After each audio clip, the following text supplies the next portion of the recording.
Thank you, Vice Chairman, sir.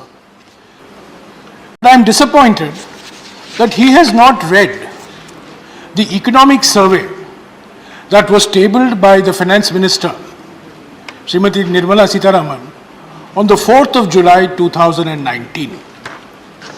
And in that economic survey, there is chapter 7. It is called India's Demography at 2040, Planning Public Good Provision for the 21st Century. So every member of parliament should read this. Not only Rakesh Sinha. Every member of parliament should read this to understand what is the current situation as far as family planning is concerned in our country. Sir, I want to state categorically that India is a success story in family planning through democratic means at low levels of per capita income. And sir, what is the situation today? Kerala was the first state in India to reach replacement levels of fertility in 1988. Tamil Nadu became the second state in 1993. The undivided state of Andhra Pradesh became the third state in the year 2000. Karnataka followed soon thereafter. And according to the National Family Health Survey 5, which the Health Minister knows and which the Health Minister himself has released, what does the National Family Health Survey 5 reveal? It shows that India as a whole has reached already replacement levels of fertility. There are only 5 states in India. There is Jharkhand, there is Madhya Pradesh, there is Rajasthan, and there is Uttar Pradesh. 4 states. They will reach replacement levels of fertility by the year 2025.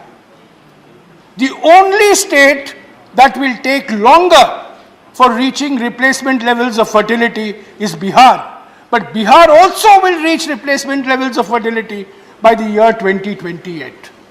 So what does replacement level of fertility mean in simple English?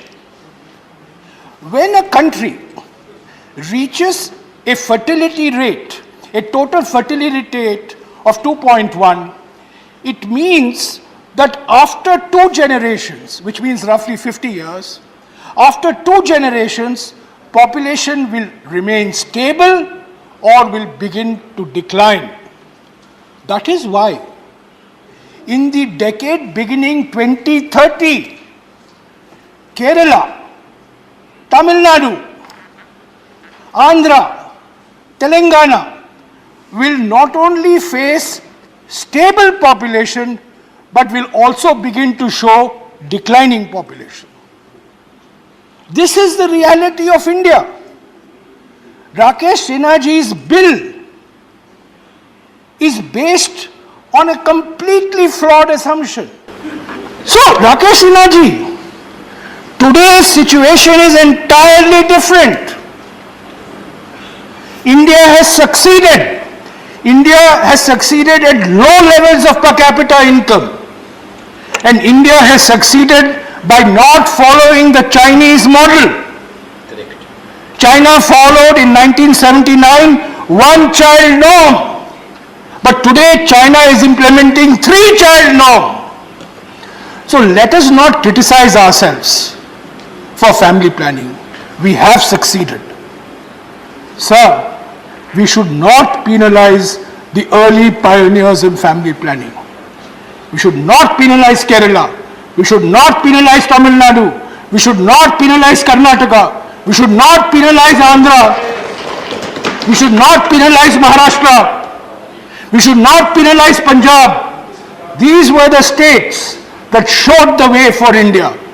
But these are the states that will have lesser MPs, lesser resources, lesser tax devolution. Now, sir, Mr. Atal Bihari Vajpayee, in his enormous wisdom, addressed this issue by postponing it to 2026. So this implications for political representation from the changing regional mix of our population is something that the health minister may want to address. But it is beyond the health minister's purview. This parliament has to debate. Parliament has to debate how not to penalize the South Indian and the West Indian states that have been success stories in family planning. Sir, I've already mentioned the aging issue. I've mentioned the regional share of population. I just want to thank Rakesh Sinha ji You had another for at least flagging this issue. You said 4 points, but now I wish he had done a little homework on the facts and not allowed ideology to overtake the reality. And I wish very much that we come back to facts, we come to recognize what India has achieved. India has achieved a great sacrifice. We are not a rich country, and yet we have reached levels of fertility that are being seen in Western Europe and Scandinavia. That is not a small, mean achievement, sir.